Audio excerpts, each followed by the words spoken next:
Welcome to the Theo Video Report. This is Don Kaufman. Here we are on December 8th, 2015. Another rather volatile session inside of the broader markets. We're going to kick it off tonight by looking at the SPX and looking at year-to-date returns in a handful of major index products. Now, I bring up the SPX because I think it's the most representative, of course. It's not only the S&P 500, okay, but the broader markets as a whole. A lot of people, focus on the Dow, but the Dow is not capitalization weighted as is the S&P, and that's actually what our discussion is going to be this evening here is market capitalization and capitalization weighted index products like the S&P. And what that ultimately means is that if you look at the SPX, and what we're looking at right now is a SPX year-to-date on a percentage view. And the reason I brought this up is not just to show you what the returns have been or lack thereof. So we're looking at returns right now that are relatively flat on the year inside of the SPX. Okay, so we're like, 0.26. So what are the returns? Massively unchanged pretty much on the entire year. And here we are again in the first week, the end of the first week, of course, of December. So we've got no returns year to date. But the point I want to make, and the reason I'm looking at the S&Ps, is that the S&Ps themselves, even though they have literally no return, all of the positive returns of the S&Ps are really being derived from a handful of stocks inside of the S&P 500.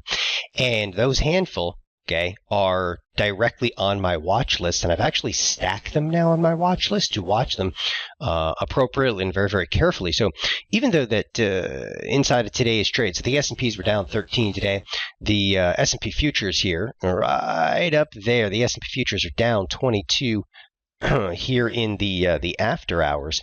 But ultimately, the markets today did not fare as horribly as they would have, given the fact that, again, a handful of stocks held up the market. And these are the stocks that have been holding up the market all year long. Let's take a look at them. Facebook, Apple. Apple is right on the fringe there as well, and we'll discuss that momentarily. Netflix, Google, Amazon. Now, you can point your finger at more stocks, of course, that are up year to date. Everybody possibly can, right? Like, oh, Don, what about Costco? Costco's had a phenomenal year. But the market cap, the sheer magnitude and the size of the company of Facebook, Google, Amazon, and Netflix, even though Netflix, its market cap isn't crazy huge, Netflix still carries with it a tremendous amount of returns because of the percentage return year to date. So now we're going to bring up some of those individual products over here, and we're going to take a look at the year-to-date return. So here's Netflix year-to-date, 155%. Google, which is just a sheer behemoth. This is half of Google, half the alphabet soup over here, up 46%.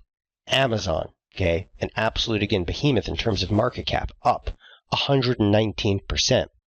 We'll loop back around over here to Facebook. Facebook, again, massive in size.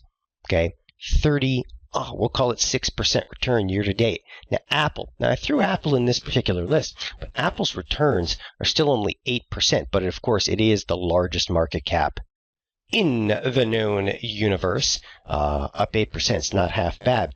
When you start to look at these individual products, and here we are, we're going to pull up the S&P 100, or if you will, the S&P 500.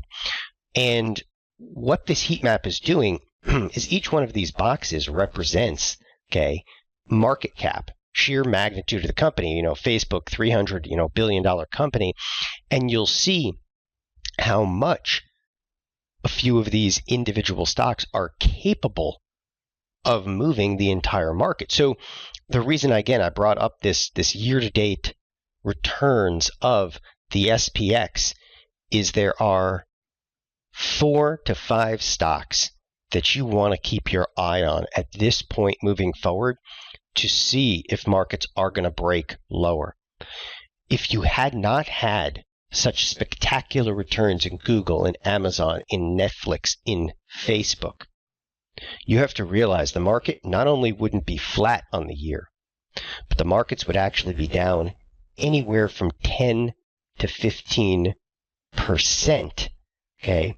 Again, dependent upon the broader underlyings, Amazon, Google, Netflix, and Facebook. If those underlyings were to move in relative tandem, okay, with some of the other major market players, we would actually be down again anywhere from 10 to 15%. We're going to look, okay, to four underlyings, Facebook, Netflix, Google, Amazon, in the very near future. If there's going to be a sign for a breakdown in the broader markets, a much more serious sign of volatility, you're going to feel it inside of these four products. And the real specific ones to zero in on are going to be Google and Amazon, which we're going to be watching kind of day in and day out over here. Because that's, again, knowing when markets are going to turn. It's a difficult game to play, and a game of chicken when the S&Ps have returned nothing year to date. So we're actually going to look not just for defining moments and technical patterns, nothing like that, but when you really have four underlyings holding the entire S&P 500 together, you better respect the amount of risk that's really on the table, okay? And you better respect the fact that when these underlyings do turn south, and they will, okay, at this point we're just marking time, we're ultimately going to be able to call effectively when this volatility is going to hit, okay? Much more so than if we're just watching markets on a day-to-day basis. Thanks a lot, everybody, for joining us here on the Theo Video Report. This is Don Kaufman. Be back tomorrow.